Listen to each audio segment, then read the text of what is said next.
les recherches montrent que ça a des effets immédiats, mais aussi durables. Par exemple, si on fait ce journal pendant 2 semaines, chaque soir, on a donc des effets sur la réduction des symptômes d'anxiété, de stress, de dépression, une augmentation de la satisfaction par rapport à la vie, et ces effets perdurent jusqu'à 6 mois après. C'est-à-dire qu'en fait, non seulement on cultive l'émotion de gratitude sur le moment quand on fait cet exercice et on se sent mieux, ça a des effets sur l'endormissement, ça améliore, ça facilite l'endormissement, mais en plus, ça génère en fait un changement de regard sur l'existence qui est durable.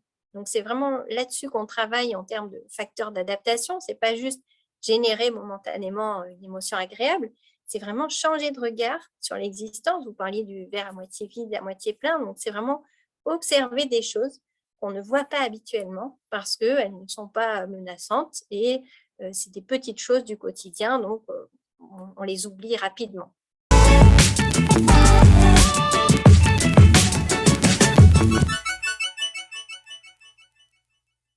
Vous êtes une spécialiste des compétences sociales et, et ça fait partie vraiment des compétences que j'adore. Donc, je pense que ça va être facile. Ça va être facile. OK. Alors, Rebecca, est-ce que vous pouvez nous parler de votre parcours?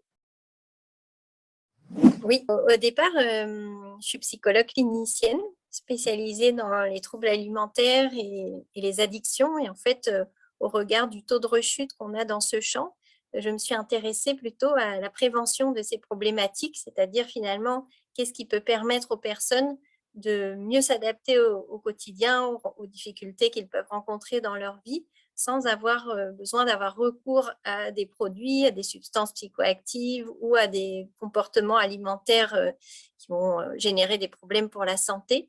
Et donc pouvoir finalement gérer son stress et ses émotions d'une manière plus constructive à long terme. Donc, je me suis intéressée aux compétences psychosociales. Je reviendrai plus en détail ensuite. J'ai fait donc une thèse de doctorat sur le développement de ces compétences psychosociales au travers de l'éducation. Et je suis devenue donc chercheur dans le domaine du développement des compétences psychosociales. Et aujourd'hui, je suis donc professeure à l'Université de Lyon en psychologie du développement. Et mes recherches portent essentiellement sur tous les facteurs qui permettent aux personnes de mieux s'adapter aux situations du quotidien, de surmonter les difficultés qu'ils rencontrent sans se retrouver à développer une symptomatologie importante qui devient handicapante, qui ne leur permet plus de faire ce qu'ils souhaitent dans leur vie. D'accord. Quand vous parlez de l'Université de Lyon, vous parlez de Lyon 2? Oui, tout à fait, Lyon 2. J'ai aussi été formé à Lyon 2. C'est incroyable. C'est un master en sciences de l'éducation. Donc, Ah oui, d'accord, super. un très bon cru, hein, très bon cru. Ok, d'accord. Qu'est-ce qu'on peut mettre, par exemple, comme compétences à l'intérieur? Alors, les compétences psychosociales, en fait, c'est toutes les compétences qui vont donc nous aider à faire face aux situations de manière constructive. Il y a à la fois des compétences cognitives comme la capacité à prendre des décisions, à résoudre des problèmes, la pensée créative qui nous aide justement à trouver des solutions innovantes et la pensée critique qui nous aide à prendre du recul. Il y a des compétences émotionnelles comme la gestion du stress et des émotions et puis des compétences sociales comme la capacité à écouter, à avoir de l'empathie, à coopérer avec les autres. Quel est en fait le poids que ces compétences sociales-là, elles peuvent avoir sur une vie, en fait? Ben, les compétences psychosociales, la raison pour laquelle je m'y intéresse depuis près de 20 ans, c'est qu'elles ont été identifiées par l'Organisation mondiale de la santé comme étant des compétences clés pour favoriser le bien-être durable et prévenir les différentes problématiques de santé mentale comme les problématiques d'anxiété, de dépression, d'addiction. Donc, c'est vraiment des facteurs protecteurs très importants qu'on peut développer tout au long de la vie. Ceux qui ont la chance de pouvoir les développer aujourd'hui en milieu scolaire, puisque c'est intégré dans les programmes, on espère que ça va vraiment les aider pour la suite, sachant qu'aujourd'hui, dans notre population, on considère qu'une personne sur 4 va être concernée par ce type de trouble et qu'on n'a pas eu la chance, nous, de développer ces compétences à l'école. Donc voilà, on peut le faire aussi en tant qu'adulte. Il y a des programmes qui existent. Nous, on en a développé pour les parents notamment, pour que Okay. les parents eux-mêmes puissent développer ces compétences et les transmettre à leurs enfants. Parce que les compétences sociales qui sont développées par un parent, par exemple, donc une personne qui est en situation parentale, donc avec des enfants, elles vont être différentes que celles que devrait développer une autre personne? Non, en fait, c'est vraiment, des compétences transversales que tout le monde peut développer et qui vont être utiles, chacun à notre niveau en tant que professionnel, en tant qu'enseignant, professionnel de l'accompagnement. C'est vraiment des compétences qu'on mobilise au quotidien et si on a, un déficit dans ces compétences, ben, on a plus de difficultés à entrer en relation avec les autres et donc on a moins de soutien social qui est un des facteurs protecteurs, principaux en santé mentale. Si on a des difficultés à résoudre les problèmes de manière créative, on a tendance à utiliser toujours la même manière de faire face à une difficulté et c'est une manière qui va quelque part nous enfermer. Ça peut être soit des stratégies d'évitement, on va fuir une émotion difficile ou une pensée qui nous dérange et sur le moment, ben, on se sent mieux parce qu'on n'y pense plus, mais c'est quelque chose d'éphémère qui n'est pas efficace puisqu'au final, on ne va pas essayer de résoudre concrètement le problème, on ne va pas oser aller demander de l'aide pour résoudre le problème, et cetera. Donc finalement, on s'enferme avec ces difficultés et elles vont augmenter de plus en plus. D'accord.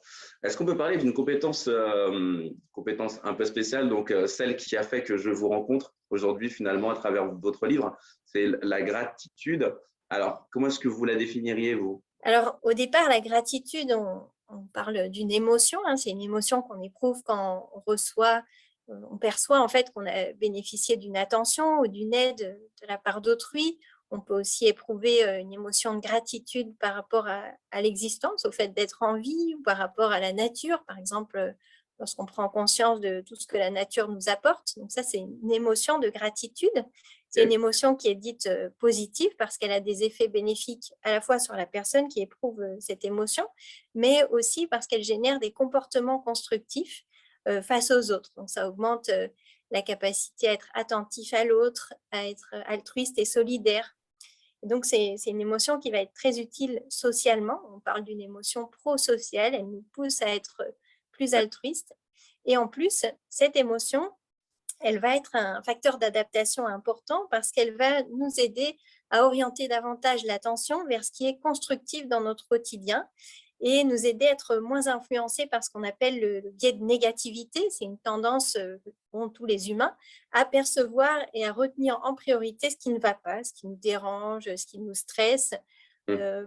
à générer finalement plein de tracas dans notre tête qui font que le soir, quand on va se coucher, on va avoir tendance à ressasser un mail négatif qu'on a reçu dans la journée, qui nous a dérangé, qui a généré de la colère, et on passe à côté de tout ce qui a été constructif dans la journée et qui pourrait donner plus de sens à notre vie. Donc ce travail vraiment sur l'émotion de gratitude, c'est une manière de nous aider à mieux nous adapter au quotidien en observant l'ensemble de la réalité et pas que les aspects qui nous dérangent ou qui nous perturbent. D'accord. Oui, ça, c'est plutôt pas mal. D'ailleurs, de voir en fait, c'est plutôt voir le verre à moitié plein plutôt que à moitié vide. Exactement et surtout, orienter l'attention du côté des ressources qui sont présentes, tout ce que les autres nous apportent de positif plutôt que, en général, en fait, on a assez peu d'interactions négatives dans une journée, mais c'est vraiment ça qui va nous marquer, qui va Hmm. nous blesser, qui va nous mettre en colère, qui va, générer un sentiment d'impuissance. Mais au final, on passe à côté, on oublie, toutes les personnes qui sont attentionnées, qui ont, qui génère, qui donne plus de sens à la vie Ouais. finalement, tous ces aspects constructifs du quotidien. Est-ce que c'est pas le fait qu'on en ait peu qui lui donne de la valeur, sa rareté un peu? Oui, c'est aussi ça, mais c'est aussi parce que, le biais de négativité, c'est une dimension adaptative qui nous a aidés à survivre à travers, tous ces siècles, puisque on est notre attention est en priorité attirée par, des événements, potentiellement, néfastes pour nous et Ouais. donc pour survivre, on doit y être très attentif et ce qui est, utile, hein, puisque si on traverse la route en regardant, les fleurs dans les arbres, on a plus de chances de mourir donc on doit être très attentif dès qu'on entend un bruit qui est potentiellement menaçant ou Hmm. quelqu'un qui passe près de nous, qui nous regarde un peu de travers, on doit se protéger. Donc c'est un biais qui est utile, qui est adaptatif, mais qui se trouve exagéré dans des situations où finalement notre survie est très peu menacée, mais en permanence, même si on est en réunion ou si on est en interaction avec une personne, eh bien, on va être alerté par tout ce qui potentiellement peut être menaçant, pourrait nous déranger. Donc, par moment, ça devient excessif et ça génère plus d'émotions difficiles, plus d'angoisse, plus de stress. Et plus on est sous l'emprise de ces émotions difficiles, plus ce biais est accentué. Donc, c'est un peu un cercle vicieux qui nous amène progressivement vers des troubles anxieux, des troubles dépressifs, parce qu'on a l'impression que la vie n'a plus de sens, qu'on est impuissant face à ce qui se passe, que tout va dans un sens destructeur, etc., parce qu'on n'arrive plus à voir le reste de la réalité. Alors justement, c'est marrant ça parce que lorsqu'on est dans une société qui, on va dire quand même nous qu'on est dans une société qui est moderne, on a la chance, on a quand même un certain niveau de sécurité au quotidien qui nous permettrait justement de sortir de cet instinct de survie parce que finalement on arrive à vivre aujourd'hui, pour la plupart en tout cas. C'est très marrant de voir que l'angoisse est ici archi présente et que les gens ont du mal à pratiquer cette gratitude alors que, par exemple, moi, je suis africain. C'est vrai que lorsque je rentre chez moi, j'ai l'impression, alors que pourtant, on pourrait se dire que ces gens-là sont plus proches de la survie que nous, eh ben, j'ai bel et bien l'impression que la modernité ne nous permet pas d'apprécier cette gratitude-là. Oui, c'est vraiment intéressant ce que vous dites. Moi, j'ai travaillé beaucoup dans l'humanitaire avant d'être psychologue et donc j'ai fait le même constat. Et du coup, c'est ce qui m'a poussée à devenir psychologue et à travailler plutôt en France parce que je me suis dit, dans ces autres pays, ils sont capables en fait de se saisir du meilleur de chacun, du meilleur des situations, même quand c'est vraiment difficile, et de maintenir ce réseau de solidarité. Ouais. Alors que j'avais l'impression à chaque fois que je revenais en France, que les gens passaient à côté de cette chance qu'on a d'avoir un système de santé, un système scolaire, d'être en sécurité, dans une démocratie, etc. Enfin, et donc, j'ai l'impression que les gens, ils se plaignaient de beaucoup de choses et ne voyaient plus le reste. Et d'ailleurs, moi-même, en restant longtemps en France, je Ouais. commence aussi à me plaindre du système scolaire, du système de santé.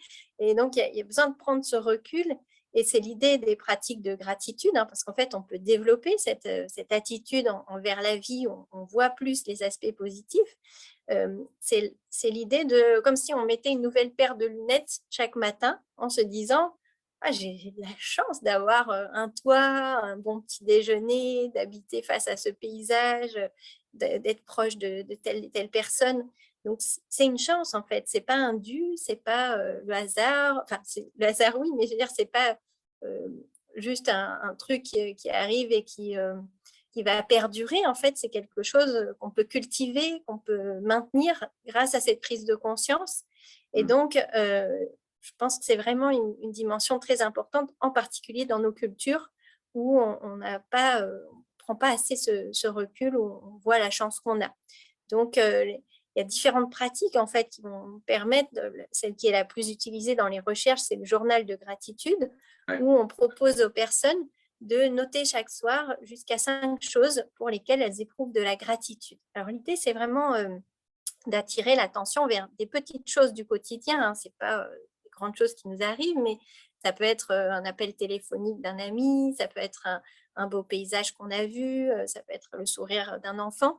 Donc des petites choses du quotidien, mais qui, comme elles ne sont pas menaçantes, on ne va pas avoir tendance à les retenir. Et Ouais. donc, lorsqu'on fait le bilan de sa journée, ben, on a retenu les aspects désagréables et tout ça, on est passé à côté. Et donc là, on propose de faire ce bilan en fin de journée où on oriente l'attention vers des choses qui potentiellement sont passées inaperçues et qui en fait vont alimenter tout ce qui donne du sens à la vie. Donc ça prend 5 minutes, c'est pas très long, mais en fait les recherches montrent que ça a des effets immédiats mais aussi durables. Par exemple, si on fait ce journal pendant 2 semaines chaque soir, on a donc des effets sur la réduction des symptômes d'anxiété, de stress, de dépression, une augmentation de la satisfaction par rapport à la vie, et ces effets perdurent jusqu'à 6 mois après. C'est-à-dire qu'en fait, non seulement on cultive l'émotion de gratitude sur le moment quand on fait cet exercice et on se sent mieux, ça a des effets sur l'endormissement, ça améliore, ça facilite l'endormissement, mais en plus, ça génère en fait un changement de regard sur l'existence qui est durable. Donc c'est vraiment là-dessus qu'on travaille en termes de facteurs d'adaptation. C'est pas juste générer momentanément une émotion agréable, c'est vraiment changer de regard sur l'existence. Vous parliez du verre à moitié vide, à moitié plein. Donc, c'est vraiment observer des choses qu'on ne voit pas habituellement parce qu'elles ne sont pas menaçantes et c'est des petites choses du quotidien, donc on les oublie rapidement. Je voudrais peut-être signaler aussi que voir le verre à moitié plein, ça ne veut pas dire occulter le fait qu'il soit à moitié vide. Oui, exactement. En fait, c'est vraiment cette idée d'élargir le champ attentionnel, pas de faire comme s'il n'y avait pas de problème, mais de s'appuyer sur ce qui fonctionne bien dans le quotidien pour augmenter le sentiment qu'il est possible d'agir sur la situation plutôt que d'avoir un sentiment d'impuissance et de manque de compétences, etc. Donc, le fait de voir aussi le verre à moitié plein nous permet d'orienter notre attention vers nos propres ressources, les ressources de notre environnement, comment on peut s'appuyer sur tout ce qui va bien pour pouvoir avoir plus d'énergie pour agir sur les situations difficiles. Ce que montrent par exemple les recherches sur le journal de gratitude, c'est que ça augmente aussi la vitalité. Donc c'est vraiment cette énergie disponible pour pouvoir agir sur les situations. La vitalité. La vitalité, c'est l'énergie disponible pour agir sur les situations. C'est ça? C'est ça. D'accord. En fait, c'est quand on est en situation de dépression ou de burn-out, on n'a plus d'énergie, on n'a plus de vitalité, on n'a même plus le courage de se lever le matin. Donc, cette énergie disponible pour pouvoir agir, elle est essentielle et elle est fortement associée aux émotions positives. Donc, l'intérêt de travailler sur ce changement de regard sur l'existence où on observe aussi ce qui fonctionne bien, l'intérêt, c'est que ça va nous aider à augmenter le sentiment qu'on est en mesure de faire face à la situation plutôt que de baisser les bras. D'accord. Mais ça me fait aussi penser un peu à la confiance en soi, ça. Tout à fait, parce qu'en fait, cette orientation de l'attention, on va aussi l'orienter vers nos propres ressources au lieu de l'orienter vers uniquement nos faiblesses, puisqu'on a tendance à avoir une facilité à s'autocritiquer, hein, et on pense que c'est d'ailleurs ce qui va nous aider à progresser, alors qu'en fait, les recherches montrent qu'on progresse mieux lorsqu'on a confiance dans ses compétences. Et donc, on a tout intérêt à mieux connaître nos ressources, nos forces, nos compétences et à du coup pouvoir avoir confiance qu'on peut les mobiliser. Et c'est ça qui va nous aider à progresser encore plus. Mais justement, est-ce qu'on peut avoir de la gratitude envers nous-mêmes? Ah, c'est une très bonne question parce que ça fait partie de mes projets de recherche actuels parce qu'en fait, pendant des années, quand j'ai proposé des ateliers autour de la gratitude envers les autres, hein, envers la vie, envers la nature, les personnes donc pouvaient noter différentes choses dans leur journal de gratitude, mais certaines personnes indiquaient aussi qu'elles éprouvaient de la gratitude envers elles-mêmes. Par exemple, pour le courage que j'ai eu de m'inscrire à cette formation, pour le temps que je me suis accordé, etc. Et au début, je me suis dit, tiens, c'est curieux comme phénomène d'éprouver de la gratitude envers soi, alors que normalement, c'est plutôt orienté vers l'autre. Et au bout d'un moment, j'ai exploré, je leur ai posé des questions, à quoi ça ressemble quand vous éprouvez cette gratitude envers vous-même. Et ça ressemblait beaucoup à la même chose qu'on décrirait pour la gratitude envers la vie. Donc, c'est vraiment cette reconnaissance des efforts que j'ai faits, de l'intention positive que j'ai eue pour moi-même, au lieu de s'autocritiquer, de se dire qu'on est nul, qu'on n'y arrivera jamais, on se dit, allez, je prends mon courage à deux mains et je m'offre ce temps pour mieux comprendre comment je peux gérer mes émotions, etc. Et donc, ça demande voilà, du courage, de l'attention à soi. Et on peut éprouver finalement de la gratitude envers soi pour ces efforts qu'on a faits ou cette intention positive. Et donc là, on mène des projets de recherche, notamment notre question, c'était de savoir est-ce que cette gratitude envers soi, elle va être associée à plus de narcissisme, on n'a plus besoin des autres, on s'auto-congratule, Ouais, c'est ou vrai. bien est-ce qu'au contraire, elle est associée à plus de bienveillance envers soi, puisqu'on va être capable de prendre soin de soi en reconnaissant tout ce que notre corps nous apporte, au même titre que la nature nous apporte des choses, notre corps nous apporte énormément et on a tendance à plutôt mal le traiter parfois. Mmh. Et donc, on a observé dans nos projets de recherche que c'est davantage associé à la bienveillance envers soi et pas à plus de narcissisme. Donc, c'est plutôt une dimension positive à cultiver puisque ça va nous aider à prendre soin de soi et développer du coup un rapport constructif et adaptatif aux situations qu'on rencontre. Mais ce qui est marrant, c'est que finalement, prendre soin de soi, avoir la capacité de pouvoir surmonter des obstacles, le fait de pouvoir croire en soi, parce que la vie finalement, elle n'est pas si facile. Hein. Peut-être que les personnes qui vont nous voir, elles ont peut-être un certain âge. Et ce que moi, je me pose comme question, c'est pourquoi est-ce qu'on n'apprend pas ça lorsqu'on est petit? Comme ça, on peut Oui, affronter le monde de la vie.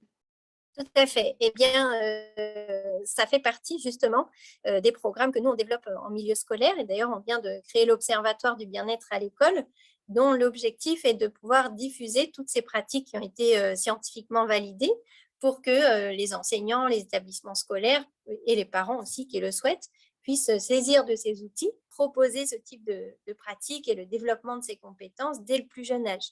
Donc, par exemple, pendant la période de confinement, on avait aussi créé une plateforme Internet qui s'appelle COVIDEL, AILES, sur laquelle on a mis plein d'outils de développement des compétences psychosociales, dont donc des kits pour chaque âge et un kit pour les enseignants, pour les familles, etc., pour que tout le monde finalement puisse se saisir de ces outils et les développer dès le plus jeune âge. Et il y a eu d'ailleurs un engouement très fort pour ces pratiques. Hein. Dès le premier mois, il y a eu 15 000 téléchargements de la part d'enseignants. Donc, c'est vraiment quelque chose qui va être développé de plus en plus, qui est recommandé par Santé publique France, par le Haut Conseil de la santé publique. Donc, c'est vraiment un changement important au niveau de notre société. On était un peu en retard par rapport à d'autres pays voisins, mais vraiment, on est très heureux de voir que finalement toute la communauté éducative se saisit de ces pratiques pour qu'on n'attende pas d'être adulte et d'avoir des problèmes pour s'intéresser à ces questions. Ah ouais. Tant qu'à faire, finalement, ça peut même revenir à faire de la prévention.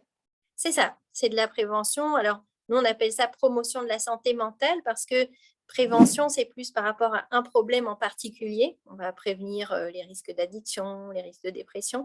Mais là, en fait, c'est des compétences qui servent à prévenir l'ensemble des problématiques, que ce soit des problématiques de santé mentale ou des problématiques relationnelles, des troubles du comportement, de la délinquance, etc. Donc, et c'est aussi des compétences qui vont être utiles pour les apprentissages, pour pouvoir s'engager davantage dans les apprentissages. Donc, c'est vraiment nécessaire pour tous ces champs-là. Et du coup, par rapport au cadre scolaire, en quoi est-ce que ça va vraiment aider de développer ces compétences?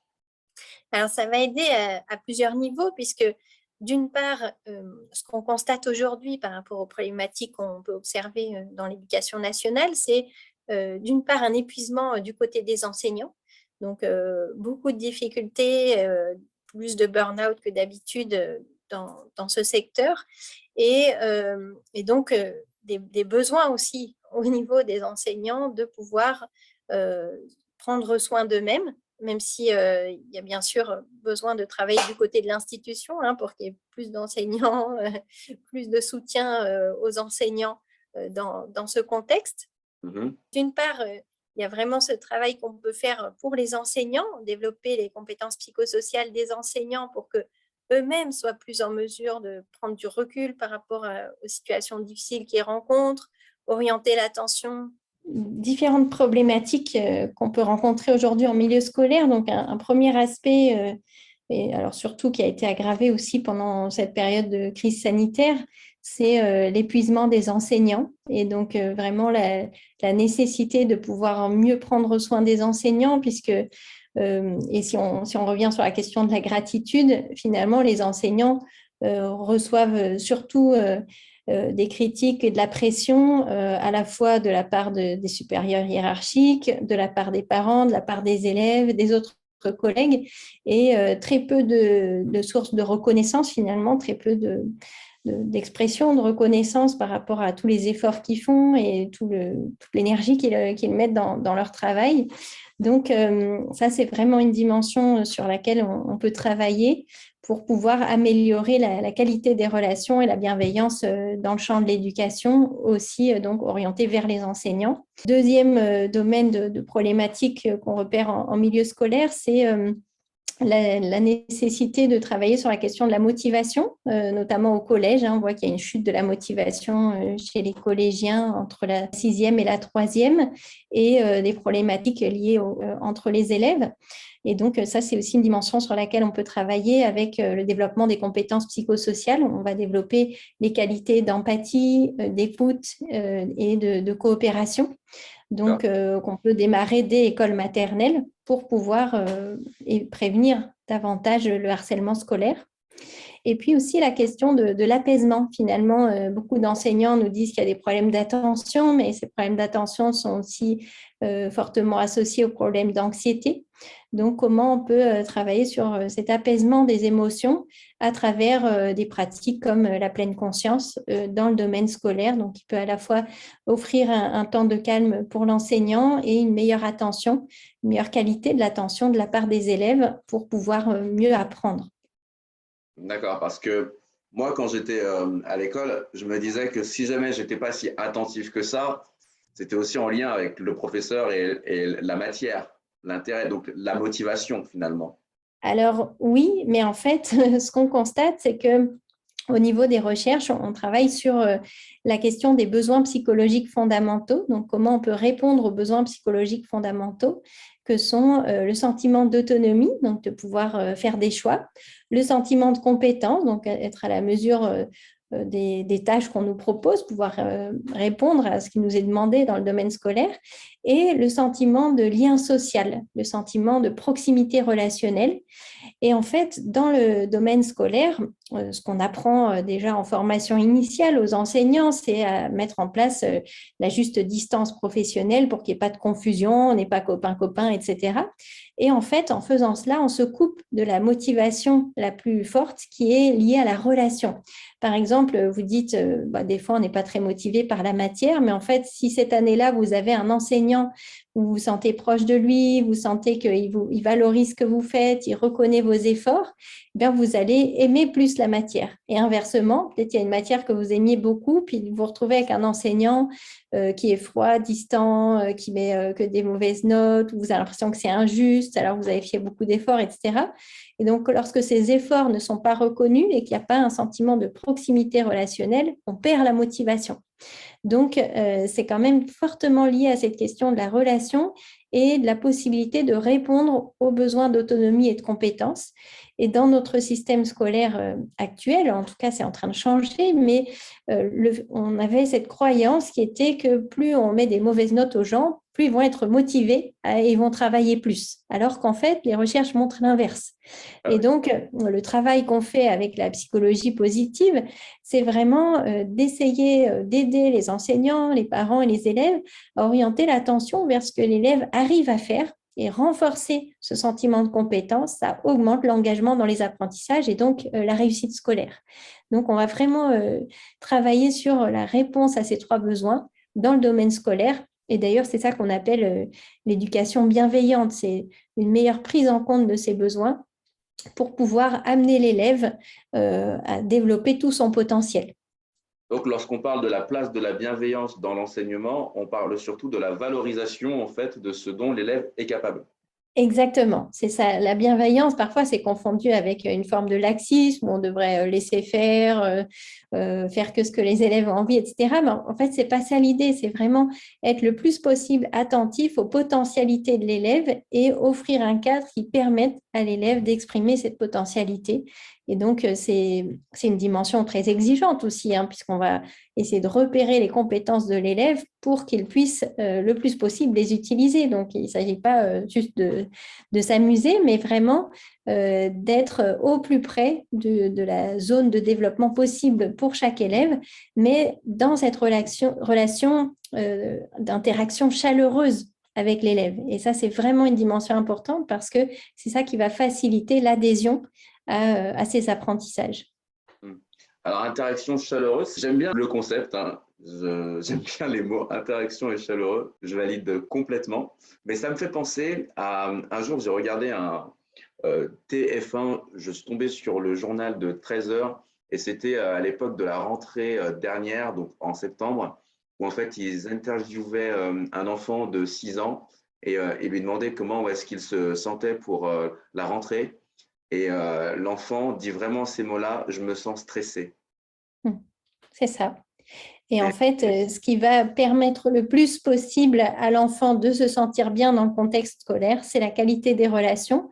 Alors, non seulement avec l'enseignant, hein, ce qui va être primordial, plus l'enfant est jeune, plus ça va être important, mais aussi la qualité des relations aux autres élèves. Et c'est une grande source d'angoisse pour les enfants, hein. C'est pour ça qu'on observe aussi les situations de phobie scolaire. En fait, ce n'est pas la phobie liée aux apprentissages, hein, c'est la phobie liée aux interactions sociales. Et en fait, on pense souvent que les relations, ça se fait tout seul. C'est-à-dire que ce n'est pas quelque chose dont l'institution est censée s'occuper. Les relations, ça se fait dans la cour de récré et ils vont se débrouiller très bien. Et en fait, ce qui se passe, c'est que dans la cour de récré, si on n'est pas très à l'aise, on va peut-être avoir la chance de se retrouver avec un ou deux autres qui ne sont pas très à l'aise, qui nous ressemblent peut-être un peu. Et ensuite, les autres vont se regrouper aussi par petits clans de gens qui se ressemblent et ils vont se mettre à critiquer les autres pour se sentir supérieurs, pour se sentir plus en confiance, etc. Et en fait, ça va générer plus de situations problématiques, alors que si l'institution s'occupait vraiment de développer des relations de qualité, des relations solidaires, mais ça se construit, ça n'arrive pas comme ça juste parce qu'on est ensemble dans une cour de récré, au contraire. Donc ça, ce serait vraiment très utile pour développer plus de bienveillance dans le champ de l'éducation. alors, justement, je vais vous poser la question, peut-être que c'est un big deal, mais comment créer justement un environnement qui soit plus favorable? Alors, ben justement, c'est là-dessus qu'on travaille avec les compétences psychosociales. Donc, le premier aspect qui est très important, c'est que pour pouvoir développer des relations constructives, on a besoin d'être en mesure de mieux gérer ses propres émotions, parce que sinon, on est plus dans des réactions que dans des relations constructives. Et donc, on va être, par exemple, blessé par une remarque alors que l'autre ne voulait pas spécialement nous blesser, mais nous, voilà, ça nous touche, ça génère une émotion forte et on va avoir tendance à surréagir parce qu'on est en mode survie, hein. Donc, le biais de négativité fait qu'on ne voit pas que tous les autres le jour de la semaine, il a été attentionné envers nous. Puis à ce moment-là, je sais pas, il a eu un regard ou un mot de travers. Et donc, nous, on considère qu'il nous en veut, que c'est notre ennemi, qu'on va devoir le frapper, etc. Donc, cette tendance à surréagir, elle est liée à notre capacité à la fois gérer nos émotions et prendre du recul sur les situations. Donc, prendre la perspective d'autrui, prendre une perspective d'observateur. Et donc, ça, c'est des choses qui se travaillent, c'est des compétences qu'on peut développer et qui vont permettre un climat plus apaisé. Et par ailleurs, avec les enseignants, en fait, on travaille avec des outils de la psychologie positive pour aider les élèves à, au lieu d'orienter l'attention vers ce qui les dérange chez l'autre, observer chaque semaine les forces d'un des élèves de la classe. Donc, par exemple, ils vont tirer au sort un nom et puis pendant une semaine, ils vont observer tout ce que cet élève fait de constructif, ses gestes bienveillants, c'est quand il va aider un autre, ramasser un stylo, etc. Donc, on observe tout ce qu'il fait de constructif dans la classe et dans la cour de récréation. Et donc, ça change notre regard et notre rapport aux autres et ça développe donc des relations de coopération plutôt que des situations de harcèlement. Et l'élève, il le saurait? Oui, à la fin de la semaine, voilà, chaque élève va nommer les qualités, les forces, les ressources qu'il a observées en donnant des exemples concrets. Donc, il ne s'agit pas de faire semblant ou de dire des choses pour faire plaisir aux gens, hein. C'est vraiment des situations concrètes qu'on a observées parce que l'objectif, c'est contrecarrer le biais de négativité. C'est vraiment ça l'objectif. C'est pas juste se faire des compliments pour faire plaisir, hein, mais c'est vraiment s'entraîner à voir dans le quotidien qu'est-ce qui va bien dans la classe et comment on peut s'appuyer sur ce qui fonctionne. Et du coup, si jamais il sait qu'il est plus ou moins évalué, est-ce qu'il ne va pas se mettre à surjouer la bonté ou la Oui, bienveillance? et peut-être, et tant mieux, puisque finalement, l'objectif, c'est aussi d'enclencher ces actions constructives pour que finalement l'élève aussi, chaque élève se rende compte que c'est plus agréable de faire des gestes prosociaux, des gestes altruistes, que des gestes malveillants qui vont aussi pour lui-même augmenter le stress. Hmm. Et au niveau de la bienveillance, donc ça, c'est dans le milieu scolaire, comment est-ce que la bienveillance pourrait être utile ou transformer la société? C'est une très bonne question. Alors, c'est vrai que le concept de bienveillance, il est souvent mal perçu. Alors, notamment en France, on considère que c'est un peu voilà, le monde des bisounours, bienveillant, gentil. Ouais. Et en fait, il y a une vision plutôt négative, comme si les personnes bienveillantes ou gentilles, c'était des personnes qui ne voyaient pas la réalité en face et qui allaient se faire avoir davantage. Ah, Donc, on a plutôt tendance à ne pas vouloir être bienveillant parce qu'on se dit qu'il vaut mieux être méfiant. Parce que du coup, comme ça, on ne se fait pas avoir et on ne se fait pas marcher dessus. Et souvent, les gens disent, ouais, mais si on donne la main, on va nous prendre le bras. Enfin, donc, il y a plein d'inquiétudes, en fait, autour de cette question de la bienveillance. Et on a plutôt tendance à survaloriser la critique et la critique négative. Donc, plutôt que d'être bienveillant, on va plutôt critiquer et on va être perçu du coup comme plus intelligent. Par exemple, dans une expérimentation, il a été montré que on avait demandé en fait à des étudiants d'évaluer l'intelligence de personnes qui avaient fait des critiques de livres, donc soit des critiques positives, soit des critiques négatives. Et les étudiants évaluaient comme plus intelligents ceux qui faisaient des critiques négatives de livres. Et donc, on a vraiment cette représentation que les gens bienveillants, ils sont un peu niais finalement, alors que les gens critiques, eux, ils voient des choses que les autres ne voient pas, donc ils sont plus intelligents. Donc, c'est valorisé. De ce fait, la bienveillance, elle a une place un peu au second rang dans notre société, même si dans les situations difficiles, comme celle qu'on vient de traverser avec la pandémie, on voit qu'il y a plus de solidarité aussi qui peut se développer grâce à des situations difficiles. On va développer des réseaux de solidarité où là, on observe de la bienveillance et on en a vu beaucoup, hein, des personnes qui sont allées faire les courses à la place des personnes âgées, qui ont créé des réseaux de soutien dans les villages, etc. Donc, ça, c'est vraiment des dimensions très importantes qui nous parlent de cette bienveillance dans la société. hmm. Et d'ailleurs, l'esprit critique, c'est un peu le porte-drapeau de la France. Donc, C'est ça. de l'esprit critique. Est-ce que le fait justement de mettre ça tellement en avant, de le porter autant, eh bien, ça ne va pas finalement à l'encontre de développer une société de liberté bienveillante et justement, et comme vous le disiez, de interaction chaleureuse?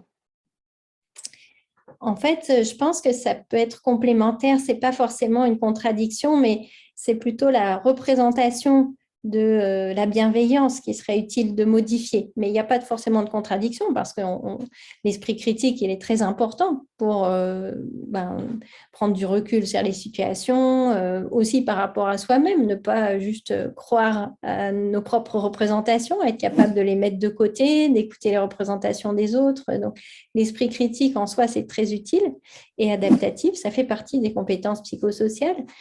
Par contre, voilà, en contrepartie, il ne s'agit pas de considérer que la bienveillance, c'est quelque chose d'inadapté et d'inutile, mais qu'au contraire, c'est un moteur d'action très important et c'est un moteur d'apprentissage pour les enfants. Donc, c'est une dimension qu'on aurait tout intérêt à cultiver aussi, en plus de l'esprit critique. Et finalement, donc, oui, c'est complémentaire. Passer de l'esprit critique à la bienveillance, ça demande une certaine intelligence, une certaine souplesse. Oui, complètement. Alors, tout à fait. Donc, c'est aussi une dimension sur laquelle on travaille, c'est la question de la flexibilité psychologique. C'est d'être en mesure d'utiliser la bonne compétence au bon moment en fonction des objectifs, du contexte, des buts recherchés. Donc, c'est une gymnastique. Et en fait, les compétences psychosociales, le développement de ces compétences permet une plus grande flexibilité psychologique. Donc, si on a une compétence prédominante au départ, mais qu'on développe aussi les autres, c'est ce qui va nous aider à mieux être plus flexible dans notre quotidien, à pouvoir mobiliser telle ou telle compétence selon ce qui est utile dans le moment. Plus on va la pratiquer et plus on va développer cette flexibilité, c'est ça. Exactement. En fait, l'idée, c'est que, bon, je pense déjà, il y a une confusion entre esprit critique et critiquer les gens. En fait, ce n'est pas la même chose. Donc, l'esprit critique, en fait, c'est la capacité à se remettre en question et remettre en question des informations qu'on reçoit, ce qui n'a finalement pas grand-chose à voir avec critiquer les gens ou se critiquer soi-même. C'est une prise de recul. En ce moment, Et Et cette prise de recul, c'est une compétence qu'on peut développer. Et plus on va s'entraîner à le faire, plus on va être en mesure de mobiliser cette compétence dans le quotidien. Donc, par exemple, ce qui a été mis en évidence, c'est que les pratiques de pleine conscience, où on cherche à observer ce qui se passe à l'intérieur de soi comme si on était un observateur extérieur, ça va permettre de développer cette compétence de décentration, d'être capable de se décentrer de son regard habituel et de prendre la perspective d'autrui ou la perspective d'observateur. Et donc, ça modifie nos autres compétences psychosociales comme la capacité à coopérer, la capacité d'empathie. Donc, ça va développer d'autres compétences. Donc, ces compétences, elles sont toutes en interaction et on peut donc en développer certaines qui va aider à développer d'autres en retour et avoir donc une plus grande flexibilité psychologique dans le quotidien. Il y a une capacité qui, dans le quotidien, peut vraiment être un atout. C'est la capacité à gérer son attention. Donc aujourd'hui, on entend un peu partout, les jeunes ont de plus en plus de mal à se concentrer, leur attention ne dure que 5 minutes, etc. En quoi est-ce que c'est un enjeu aussi important aujourd'hui? Ben, c'est un enjeu très important à la fois sur la question des apprentissages, mais aussi sur la question de la relation, parce qu'en fait, on voit qu'il y a une difficulté aujourd'hui pour les personnes à entrer en relation de manière constructive avec l'autre et à cultiver ces relations dans la durée, puisque effectivement, on passe son temps à zapper aussi de la relation. On voit souvent des jeunes en fait qui sont amis, mais chacun est avec son téléphone et donc ils communiquent vaguement entre eux, mais ils ne se regardent pas dans les yeux. On le voit aussi dans l'interaction parent-enfant, parent-bébé même, hein, avec les nourrissons, où finalement le parent n'est plus en contact visuel avec le bébé parce qu'il est tout le temps avec son écran. Et donc, il y a ce déficit d'interaction qui va nuire à la qualité de l'attachement et donc au développement de l'enfant. Donc, cette question de l'attention, elle est primordiale. Et c'est aussi la raison pour laquelle on travaille sur des pratiques qui visent à développer cette attention pleinement consciente, hein, où on va décider intentionnellement de porter l'attention à son bébé, par exemple, ou à ses amis, ou alors dans la relation de coaching ou dans la relation d'accompagnement, on a tendance à le faire, hein, puisqu'on est là pour ça, mais dans d'autres situations, on oublie que c'est primordial d'être vraiment attentif pleinement à l'autre. Et en cultivant cette capacité, on peut aussi donc être plus attentif aux apprentissages, mais ça, c'est également lié à différents aspects aussi proches de la motivation, c'est-à-dire qu'il y a vraiment tout le contexte en fait sur lequel il faut travailler pour permettre à la fois donc, de développer des compétences d'attention avec des pratiques de pleine conscience par exemple ou d'autres pratiques, mais aussi de favoriser la motivation des élèves pour qu'ils aient envie d'orienter l'attention parce que c'est un choix. Donc, pour ça, il y a aussi tout un champ de recherche sur le flow, c'est cet engagement dans l'action, on est totalement absorbé dans la tâche, donc qu'on peut avoir quand on fait du sport, de la musique, etc. Mais on peut aussi l'avoir au travail et dans les apprentissages. Et pour ça, il est important que l'environnement ne soit pas stressant. Sinon, on a du mal à rentrer dans cet état de flow. Donc, on travaille aussi avec les établissements scolaires, d'autres recherches qui sont en cours en France, sur comment développer des environnements qui génèrent le flow, où en fait, on propose à chaque élève des tâches qui sont à la hauteur de leurs compétences pour que ça ne génère pas trop de stress, mais pas non plus de l'ennui. Puisqu'en fait, c'est tout le problème dans les classes, c'est qu'il y a des bons élèves quand ils arrivent dans une nouvelle année, on voit, il y a des élèves qui arrivent très bien, et puis d'autres qui sont plus en difficulté selon les matières. Et donc, on va essayer de trouver un milieu, mais finalement, ceux qui étaient bons au départ, ils vont commencer à s'ennuyer, ils vont décrocher. Et ceux qui étaient en difficulté, c'est trop dur encore ce qu'on leur propose, et donc ils n'entrent pas non plus dans l'état de flow. Donc, l'idée, c'est vraiment de trouver un moyen pour que chaque élève, on propose en fait une diversité d'exercices et chaque élève puisse faire en fonction de son niveau, en fonction de ce ce qu'on appelle la zone proximale de développement, juste le pas d'après. Tu as toutes ces compétences-là et le pas d'après, c'est celui-là. Et là, on est obligé d'être très concentré et en même temps, on voit qu'on a la compétence pour le faire et donc c'est très motivant. D'accord. Ça fait partie justement, en termes de motivation, il y a plusieurs types de motivation. Vous parlez parfois des motivations altruistes. C'est quoi ça, les Oui, motivations? alors, la motivation altruiste, c'est-à-dire la motivation qu'on a à favoriser le bien-être d'autrui. Donc ça, c'est vraiment l'énergie, l'intention, les actions qu'on va mettre en œuvre qui vont être bénéfiques aux autres et qui rejoignent finalement cette prise en compte des besoins psychologiques fondamentaux d'autrui. Comment, même dans les métiers de l'accompagnement, hein, c'est important de se dire, mais finalement, dans l'aide que je vais apporter, en quoi je respecte le besoin d'autonomie et de compétence de l'autre, parce que moi, j'ai été pendant 10 ans formatrice de travailleurs sociaux, et ils étaient surpris du fait que quand on va aider les gens, parfois, en fait, ils ne sont pas contents. Ils ne sont pas contents qu'on vienne les aider. Il y a de la résistance, voire des relations compliquées, alors que nous, on veut juste les aider. Mais en fait, cette position de je viens t'aider, donc moi, j'ai la compétence alors que tu ne l'as pas, ça nuit à ces besoins psychologiques fondamentaux. Et donc, il peut y avoir ces situations de refus et de perception de quelque chose de malveillant finalement de pas suffisamment altruiste dans le sens où on vient plaquer notre aide sans prendre en compte la situation de l'autre et ce qu'il est prêt à, à engager en termes de relations, en termes de travail, etc. Donc, c'est vraiment les motivations altruistes, elles doivent aussi prendre en compte cette dimension de comment permettre le pouvoir d'agir de l'autre dans cette relation d'aide. Ça me fait aussi penser au triangle de Cartman avec le sauveur qui vient, C'est ça. l'autre en victime aussi.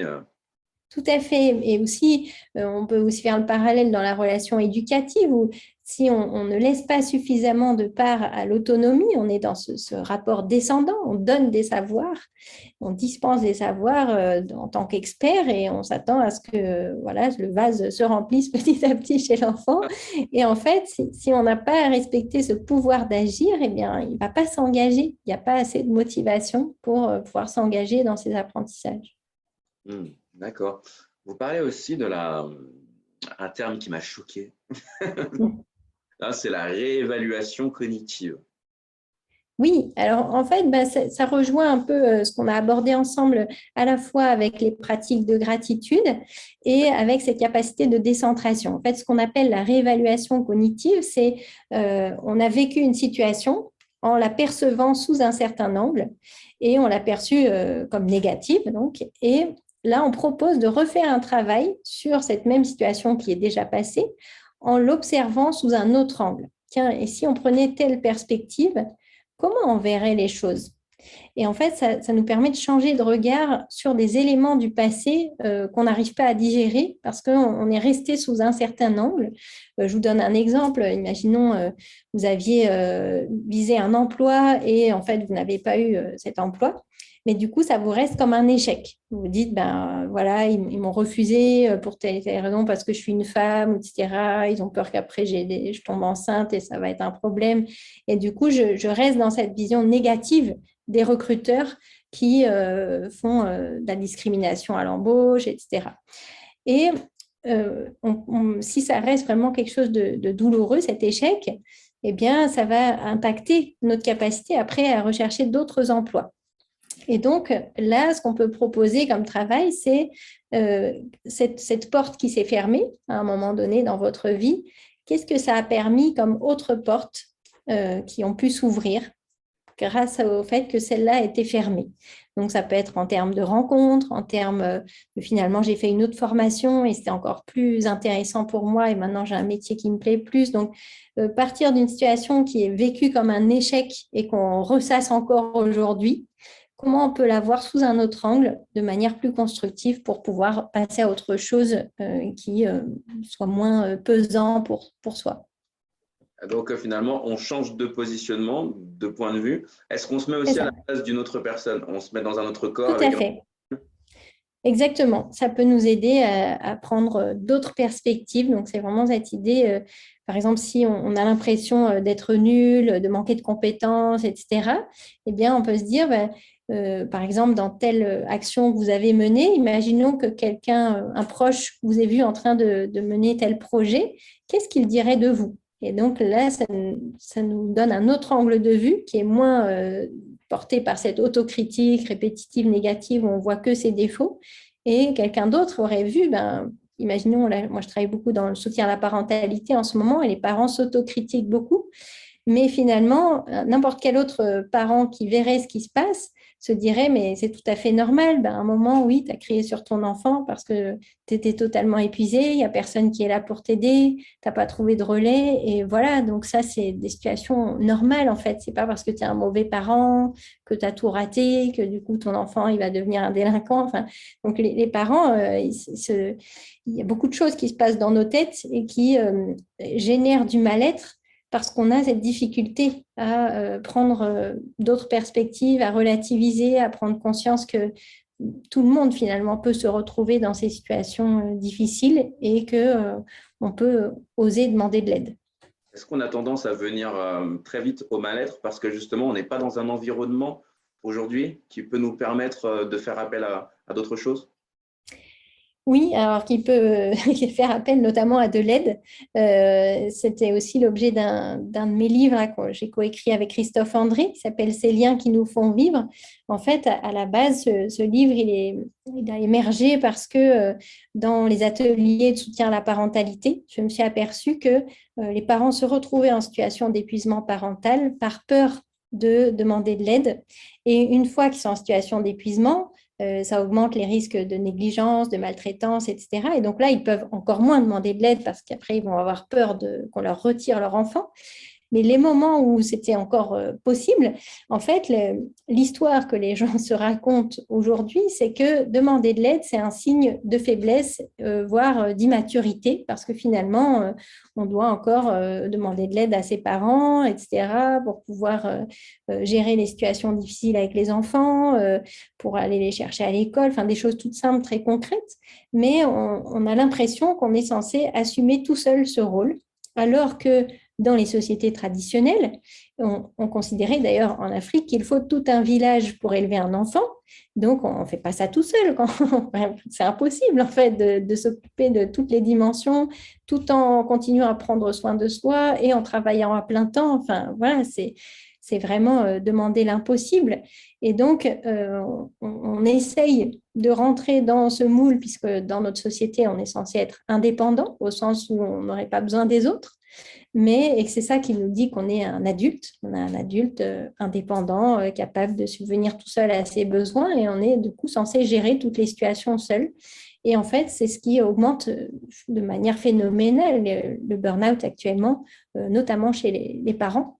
Donc, on a souhaité écrire ce livre pour réhabiliter l'importance de demander de l'aide et la chance que c'est de pouvoir demander de l'aide, puisque finalement, c'est ce qui va nous aider à cultiver des relations, à continuer à les cultiver alors qu'on est parent et qu'on n'a pas le temps de le faire.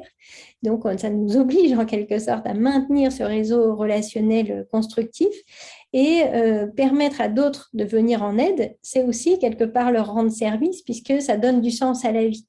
Donc, en fait, on se ferme tout seul des portes en se disant non, non, il faut que je me débrouille tout seul, alors que d'autres auraient envie d'aider, hein, par exemple les grands-parents, mais aussi des amis, etc. Et en retour, si d'autres nous ont aidés, à des moments où ça devient plus facile, les enfants ont grandi, etc., nous aussi, on pourra les aider. Et donc, ce système de solidarité, c'est ce qui va être un facteur protecteur important en santé mentale, mais aussi un facteur de bien-être, puisque ça donne plus de sens à la vie. Est-ce que donc, en termes de compétences sociales, aujourd'hui, ça pourrait être intéressant de développer la capacité à savoir demander? Oui, c'est vraiment intéressant ce que vous dites parce que au départ, ça ne figure pas dans la classification de l'Organisation mondiale de la santé, mais précisément, on l'a ajouté cette année. Donc, c'est un référentiel qui vient juste de sortir cette semaine de Santé publique France, dans lequel il y a la classification des compétences psychosociales avec cette compétence sociale qui a été ajoutée. Donc maintenant, l'objectif, c'est de développer des programmes qui vont permettre de favoriser le développement de cette compétence dès le plus jeune âge et puis de le faire également avec les adultes pour qui ça peut être utile. Donc aujourd'hui aussi, donc par rapport surtout aux parents, finalement, c'est le fait d'avoir grandi dans cette société individualiste où finalement il y a une primauté sur l'indépendance qu'on commence à nier le fait qu'on soit interdépendant et que ça puisse en plus être utile et comment dire, et en plus, comment dire, j'ai le mot en anglais, mais et en plus galvaniser d'autres personnes justement de nous apporter leur aide. Exactement. C'est une très belle synthèse, hein. C'est vraiment ça l'idée, c'est comment sortir de cette vision où il faudrait viser une indépendance au sens où on n'a pas besoin des autres pour cultiver dès le plus jeune âge l'importance de l'interdépendance, la prise en compte de cette interdépendance qui est de fait, hein, les humains sont interdépendants, on ne peut pas vivre sans les autres dès le plus jeune âge et jusqu'à la fin de nos jours. Et de considérer qu'en fait, ça, c'est une chance, c'est quelque chose qu'on peut cultiver.